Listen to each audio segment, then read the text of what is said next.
Bagaimana cara minta tolong kepada Allah? Ya, sudah dikasih tahu ayatnya. Wasta'inu bisabri wassalah, wasta'inu bisabri wassalah, wa innaha lakabiratun illa alal khashiin. Cara minta tolong kepada Allah itu kata Allah cukup dua. Yang pertama adalah sabar, yang kedua adalah sholat. Awas, kalau saya bicara sholat, langsung kalian berpikir sholat yang 5 waktu. Itu juga betul. Ya. Tapi sholat itu ada yang lebih keren lagi. Tidak 5 waktu. Sholatnya sepanjang waktu. Itu yang lebih keren lagi. Sesuai dengan arti sholat. Sholat itu artinya adalah waslat. Waslat itu melekat. Merasakan kehadiran Allah. Gak usah 5 waktu. Sepanjang waktu. Nah, makanya kalau ingin merasakan sholat di dimensi ini harus ikut pelatihan sholat khusyuk. Baru masuk ke situ. Ini baru bunga-bunganya aja supaya gelisah.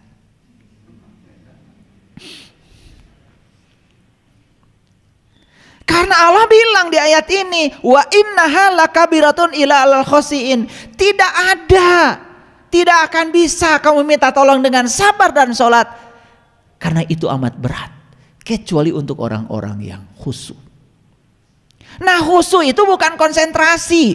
Khusyuk itu bukan memfokuskan pikiran. Ini yang masalah. Banyak orang-orang sok tahu bilang khusyuk konsentrasi. Menciptakan bahasa sendiri. Tafsir Quran bil Quran tuh yang benar. Makanya kata khusyuk karena itu bahasa Rob harus dijelaskan oleh Rob. Itu kan, masih ingat kajian kemarin? Wa yas'alunaka 'anir ruh, qul ar-ruh min amri rabbi, wa ma utitu minal ilmi illa qalila. Jika ada orang bertanya tentang ruh, katakanlah ruh itu urusan Tuhan. Kalau ruh urusan Tuhan, jangan tanya pada yang selain Tuhan, gitu. Bukan tidak boleh belajar ruh. Selama ini kan konyol. Karena ruh urusan Tuhan, udah gak usah belajar ruh. Kalau ruh itu urusan Tuhan, maka cara belajarnya ke Tuhan. Gitu, jangan ke hantu.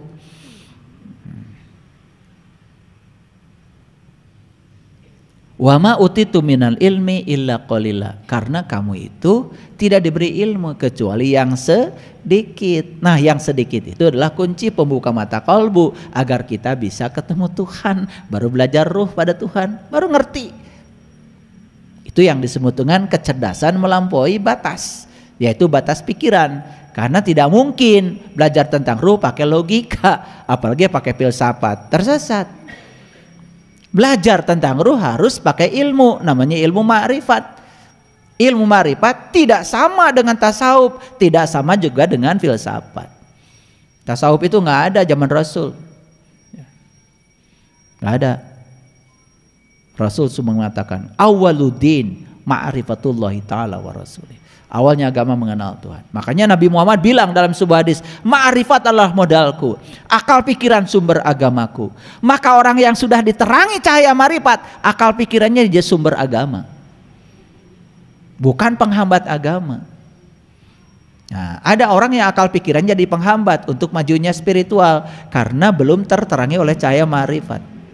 Lihat itu 17 hadis Nabi dalam buku Sejarah Muhammad yang ditulis oleh Haikal.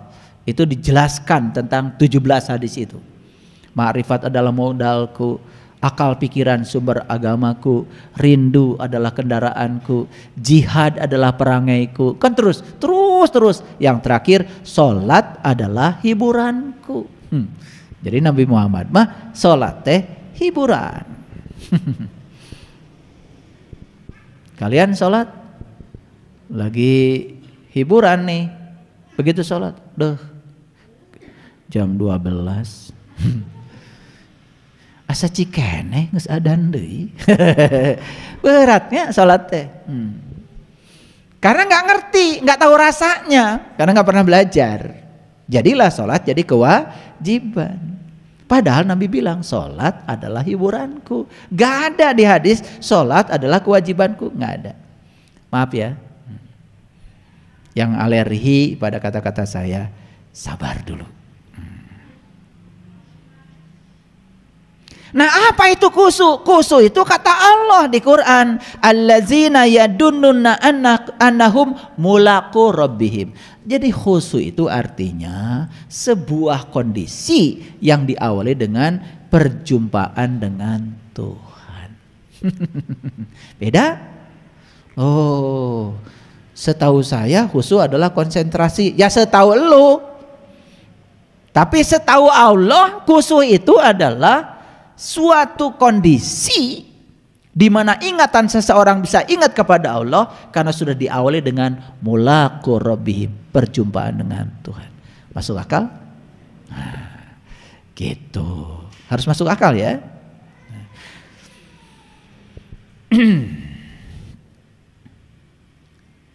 Lalu ayat lain Allah mengatakan in yang surkum, ya, in yang surkumullahu fala ghalibilakum.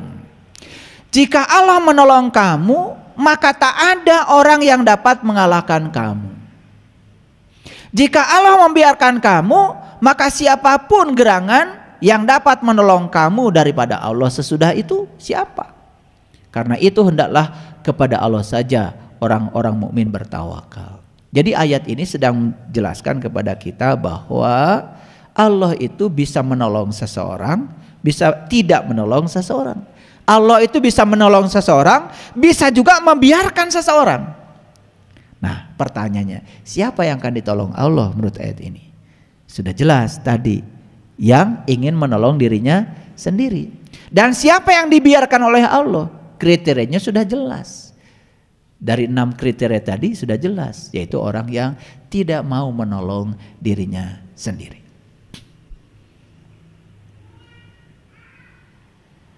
Maka ayat ini dipungkas dengan wa 'alallahi falyatawakkalul mu'minin, ya, dan orang-orang beriman itu hanya bertawakal kepada Allah. Siapa yang bertawakal kepada Allah? Yang beriman, yang sudah tahu Allah. Yang belum tahu Allah, bagaimana bertawakal kepada Allah? Allahnya aja nggak tahu. Gitu. Maka begitu dia jadi orang beriman dan dia bertawakal kepada Allah, ya jelas dong dia akan ditolong Allah. Nah, hati-hati kata-kata ditolong Allah, karena salah kaprah lagi. Ditolong Allah sering dikatakan, wah, kalau Allah mengkabulkan semua doa saya, berarti Allah menolong saya. Nah, itu kayaknya kalian dari dulu di rumah gak nambah-nambah buku agamanya, ya. Iya, itu aja buku itu, kumpulan doa-doa mustajab. Paling banter nambah mujarobat, ya. Jadi nggak perlu lagi, ya, nggak perlu lagi, ya, beli buku kumpulan doa-doa mustajab. Kenapa? Sudah selesai. Kalau orang sudah mencapai tingkat Islam yang sesungguhnya, dia sudah pasrah kepada Allah, dia sudah tidak mau lagi mengatur-ngatur Allah supaya mengikuti keinginan.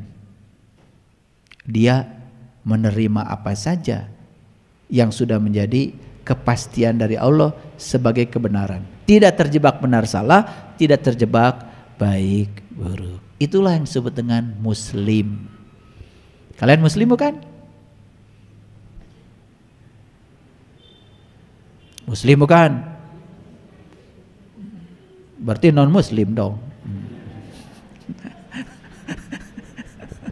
Jadi muslim dan non muslim itu selama ini salah tempat. Ketika kita pasrah kepada Allah, nerima apapun yang terjadi, bahagia, muslim. Ketika kita selalu protes ke Allah, gak nerima, kunaon kia-kia teuing, itu namanya non muslim. Jadi siapa muslim dan muslim, non muslim? Nah, loh, kamu juga kadang muslim, kadang non muslim. Gitu ngaji. Non muslim batur. Kumaha, gak naik kelas terus. Ini sekarang sedang jadi muslim atau non muslim?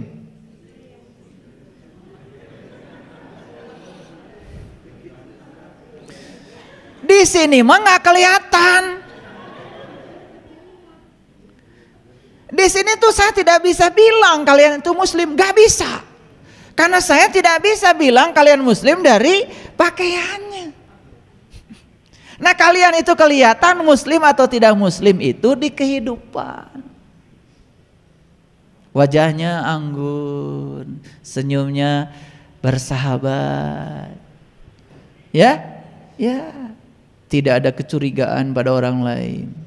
Bahkan senyumnya bukan hanya dengan mulut, senyumnya sudah dengan mata. Matanya penuh dengan persahabatan. Selalu berbaik sangka pada setiap orang.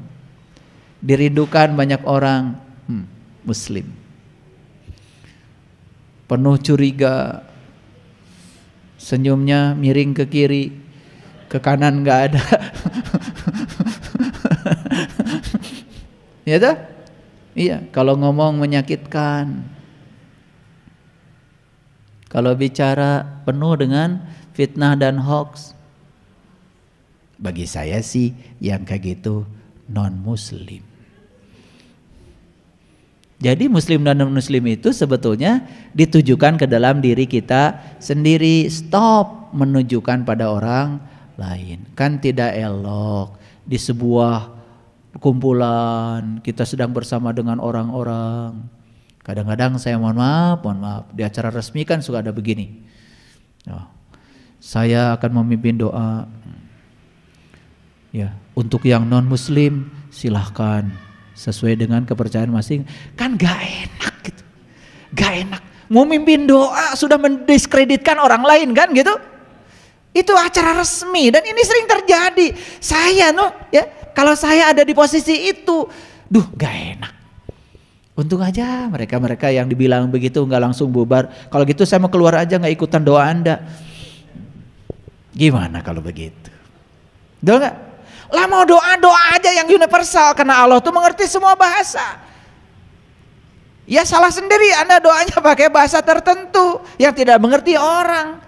Kenapa sih doanya tidak begini aja? Semoga semua Anda yang di ruangan ini berbahagia gitu. Gitu aja kan. Betul? Kan doanya singkat tapi padat.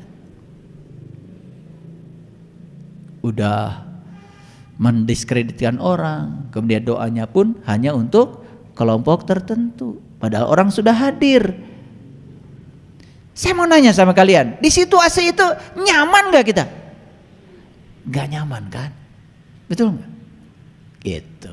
Nah disitulah belajar namanya tepo seliro. Belajar merasa sebelum terasa. Itu yang disebut dengan silih asah, silih asih, silih asuh, silih wawangi. Makanya Eyang Prabu melambangkan ilmunya dengan maung. Maung itu manusia unggul. Manusia unggul itu yang sudah mencapai kebijaksanaan, yang sudah bisa merasakan orang lain sebelum terasa. Nyaan dedehan. Kasaha itu boleh nyaan dedeh. Gitu. Ajaran leluhur kita kan begitu, ya. Nah, kita lihat Quran surah Luqman ayat 33. Hai manusia, nah, yang dihaikan nih manusia. Yang selain manusia gak dihaikan. Kalian dihaikan gak kira-kira? Dihaikan apa tidak? Dihaikan dong. Saya kan manusia. Tapi Quran mengatakan manusia itu yaitu orang yang sudah bisa menggunakan kolbunya, penglihatannya, pendengarannya untuk bertemu Tuhan. Yang belum ulaika kal anam. Maaf ya. Jadi yang dihaikan di sini siapa? Hanya manusia. Yang ngaku manusia gak dihaikan. Apakah semua yang di ruang ini dihaikan? Saya gak tahu. Tanya pada dirimu, layak gak saya untuk dihaikan? Gitu aja. Tanya dirimu sendiri. Karena di Quran surat Al-A'raf dikatakan walaqad darana li jahannam katsiran minal jinni wal ins lahum qulub la yafqahuna biha walahum adzanun la yasmauna biha walahum ayunun la yubsiruna biha ulaika kal an'am bal hum adall. Mereka yang punya kalbu tetapi tidak digunakan untuk memahami, melihat dan mendengar. Ulaika kal an'am. Jadi kalau baru bisa melihat dan mendengar dengan telinga luar, bukan dengan telinga kolbu kita, itu tidak dikategorikan sebagai manusia. Makanya saya membuat buku judulnya Menjadi Manusia. Kersaha eta buku teh.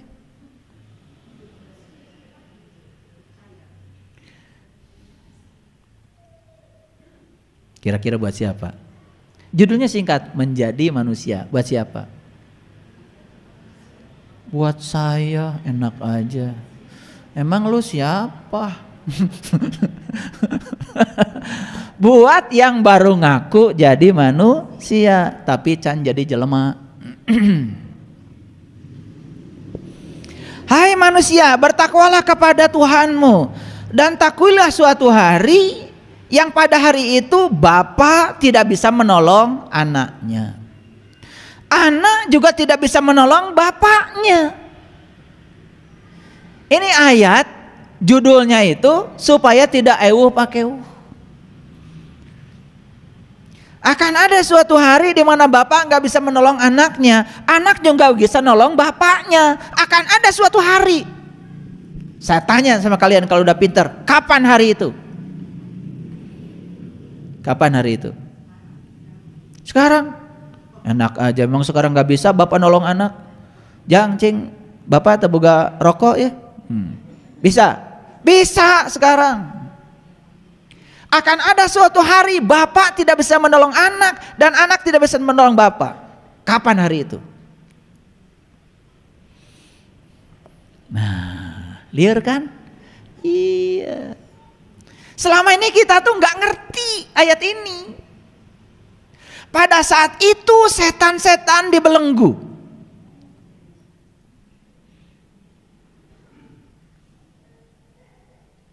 Dibelenggu. Nyubit aja nggak bisa. Pada hari itu ya ngomongkan orang pun nggak bisa. Pada hari itu melihat kesalahan orang pun nggak bisa. Dah, jawabannya gitu aja. Liur-liur sekalian. Karena kalau saya buka terlalu dalam, ini berbahaya nih, aurat. Paham maksud saya? Ya, yang paham maksudnya, yang nggak paham nggak saya tanya. Akan ada suatu hari bapak tidak bisa menolong anak dan anak tidak bisa menolong bapak. Pada saat itu kalian sedang berhadapan dengan diri sejati kalian, sorangan-sorangan. Gitu. Tambah jelas ya? Udah sampai situ aja. Sesungguhnya janji Allah adalah benar, maka janganlah sekali-kali kehidupan dunia memberdayakan kamu dan janganlah ya setan memberdayakan kamu. Jadi setan itu adalah diri kamu yang palsu saat kamu diperdayakan oleh dirimu sendiri, pikiran. Gitu. Jadi saya sampaikan selamat ya untuk kalian yang sudah bisa menolong diri sendiri. Bapak menolong dirinya sendiri, anak bisa menolong dirinya sendiri. Kan hari itu bapak tuh bisa mau budak. Budaknya tuh bisa ngajakan kolotna. Sewang-sewangan sendiri-sendiri. Disitulah kalian sedang ikro kitabaka kafa binafsika al-yauma alaika hasiba. Di situ kalian sedang membaca kitab amalmu sendiri-sendiri tanpa orang lain. Hebat gak Allah? Hebat. Dan kitab amalmu gak bisa dicontek pada siapapun karena orang lain gak bisa masuk.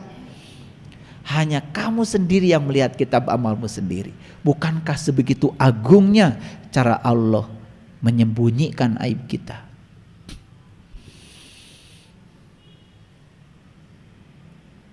Sewang-sewangan sendiri-sendiri. Iqra kitabaka kafa binafsika al-yauma 'alaika hasiba. Bacalah kitab. Dan kita tidak akan bisa melihat kitab orang lain.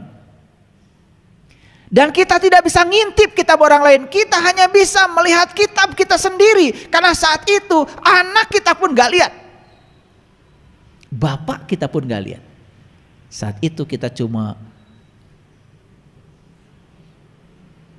gitu.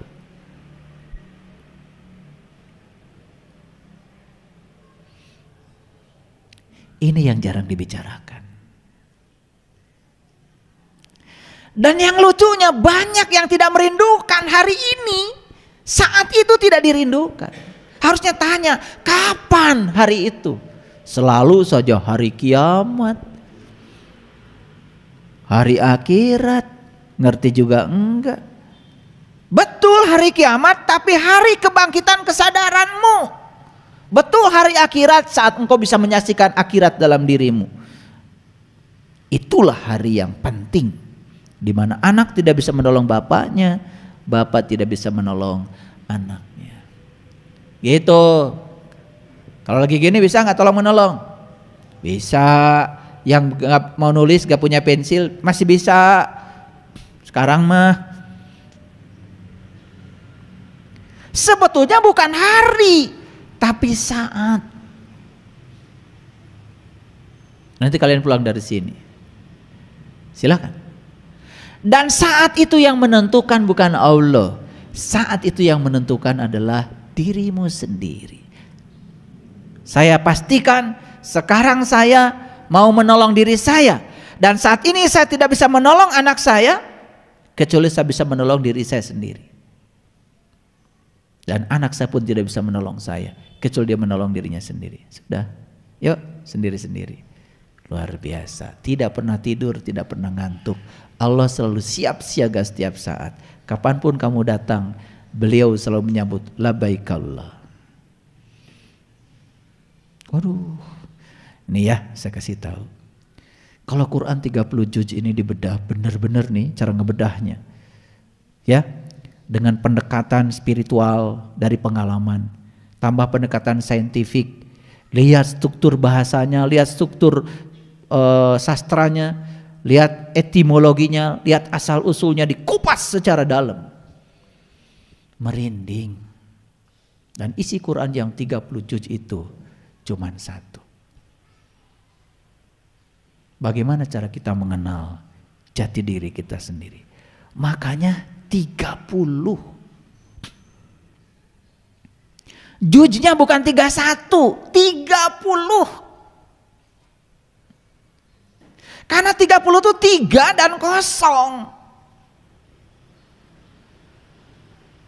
Kalau kau sudah bisa kosong, maka kau akan bisa tahu yang 3. Nurullah, Nur Muhammad, Nur Insan. Taeta Quran teh. Ribut wae. Jadi membaca Quran yang 30 juz yang sebenarnya itu hening bening, yang ada cuman air mata. Yang ada cuman hangat-hangat air mata. Gak ada suaranya. Tidak berbahasa Arab, tidak berbahasa Indonesia, tidak berbahasa Sunda, tidak ada bahasa, cuma ada satu bahasa. Bahasa Rob. Bahasa rasa, bahasa cinta.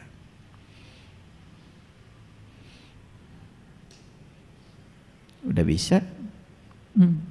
Kalian yang sudah bisa baca Quran yang ini.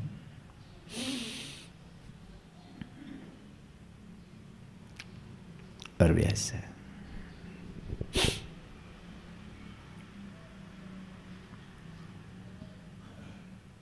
Baik, kita lanjutkan.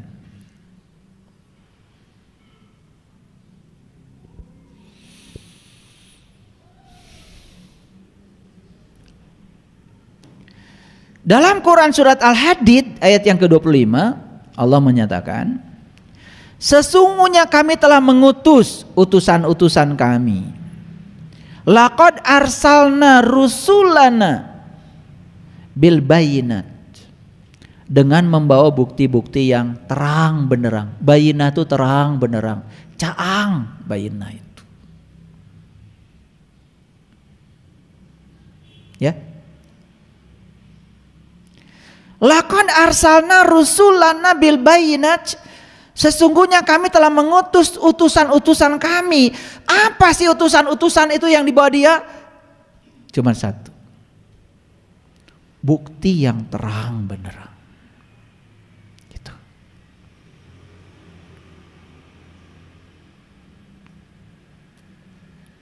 Dan bukti itu nyata, bisa dirasakan, bisa dialami sekarang di sini saat ini.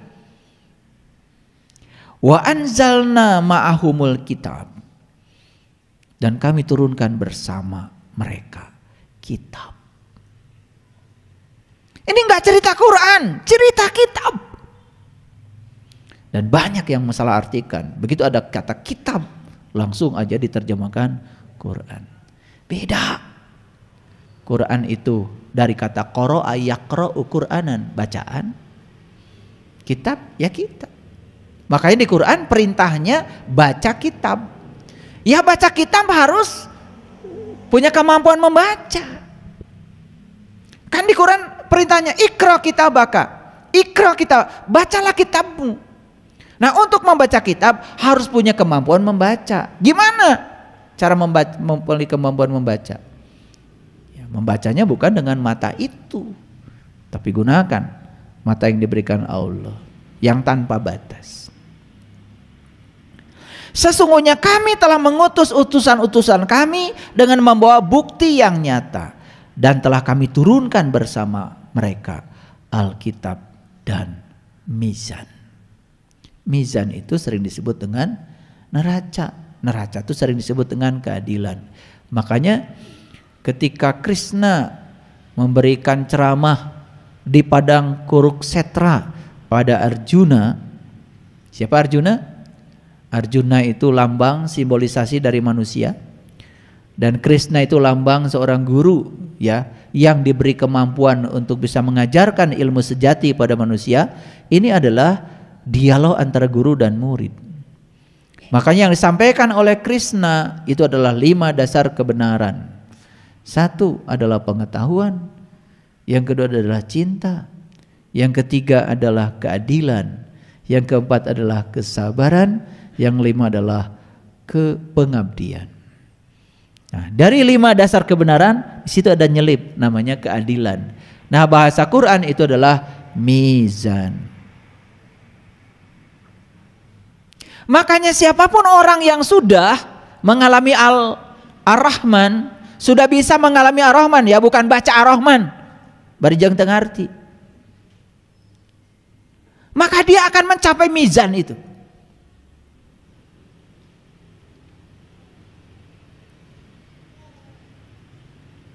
Makanya Ar-Rahman selalu 2 kan?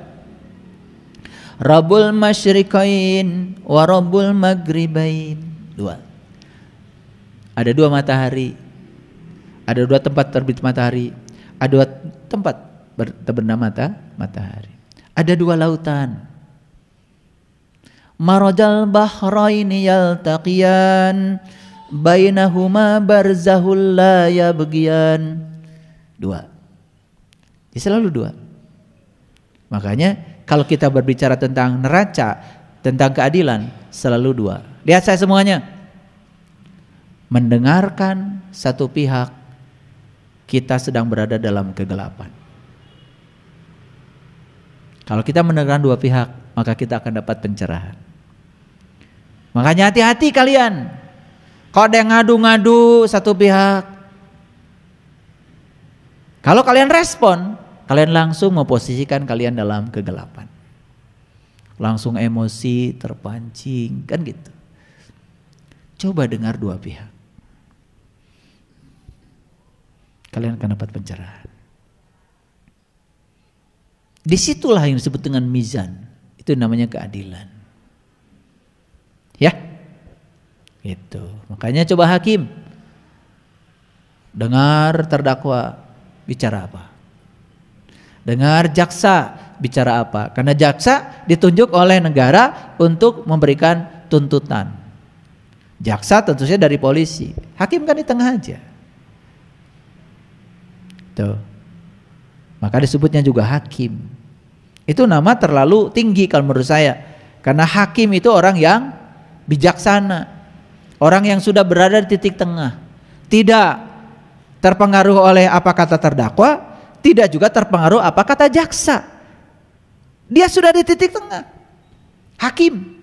Makanya kalau mereka-mereka ini yang jadi hakim sadar kalau itu nama yang sangat tinggi dan mulia, itu nama Allah, maka dia akan gunakan raca itu, mizan namanya. Dan memang sih syarat untuk mendapatkan mizan itu harus tahu dulu kitab. Gitu. Jadi kalau untuk tahu kitab apa? Ya untuk tahu kitab ya dia harus ketemu guru yang membawa bukti yang nyata. Makanya coba lihat struktur bahasanya.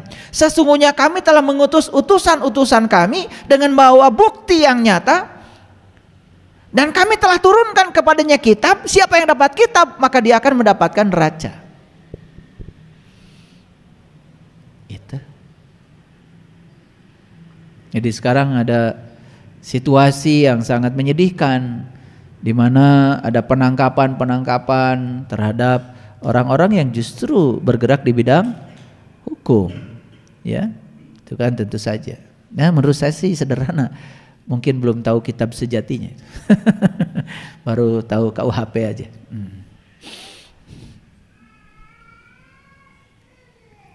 Dan kami ciptakan besi. Nah ini, makanya al-hadid itu besi. Nah besi itu simbolisasi dari tulang sebetulnya. Makanya kalau di Quran surat Al-Kahfi dikatakan, dan kamu ratakan besi-besi itu ya sejajar dengan kedua gunung. Nah, itu di surat Al-Kahfi itu cerita tentang Zulkarnain. Gitu? Nah, pusing kan? Ya udah, supaya pusing biarkan aja, nggak saya jelaskan. Kami ciptakan besi yang padanya terdapat kekuatan yang hebat. Ya memang besi itu kuat, tapi kekuatan besi ya kalah dong sama baja.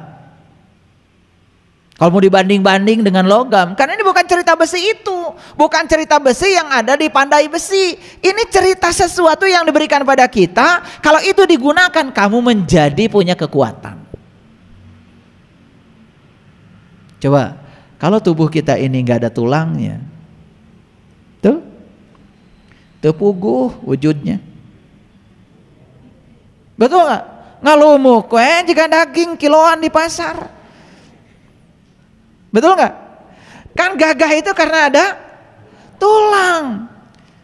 Nah karena ada tulang, ya tulang itu kan dibuat sedemikian. Lihat, tangan kita aja tidak sama panjang, berbuku-buku luar biasa.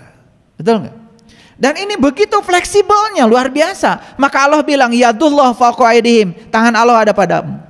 Tangan Allah ya gunanya buat menyenangkan Allah, bukan untuk menyenangkan kamu. Enak aja. Nah itulah, makanya aku berikan kepadamu besi, ya. Dan padanya terdapat kekuatan yang sangat hebat, yang sangat bermanfaat bagi kamu untuk menjadi kamu sebagai manusia. Di situ. Awas, bukan besi yang di toko besi, nggak ada urusan. Makanya nama-nama surat di Quran itu luar biasa. Al-Hadid, besi. Gitu. Ya.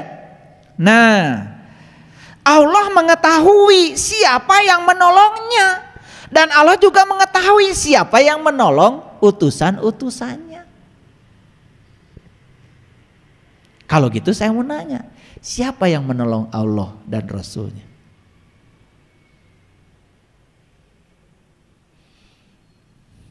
Emang Allah perlu ditolong? Tentu saja. Nur insani ini harus selalu menyatu dengan Nurullah dan Nur Muhammad. Ketika Nur insani ini selalu menyatu dengan Nurullah dan Nur Muhammad, maka kekuatan Nurul dan Nur Muhammad ini menjadi kekuatan Nur Insan. Itulah yang akan menyebabkan kita menjadi insan kamil. Jadi sebetulnya yang perlu ditolong bukan Allah dan Rasulnya. Allah dan Rasulnya justru penolong bagi nur insan kita, sang jiwa kita. Jadi cara jiwa ini ditolong oleh Allah dan Rasulnya, jiwanya harus menyerahkan diri pada Allah dan Rasulnya. Saat itu terjadi yang namanya peleburan. Itu namanya tauhid. Itu yang disebut 30 juz. Taeta 30 juz.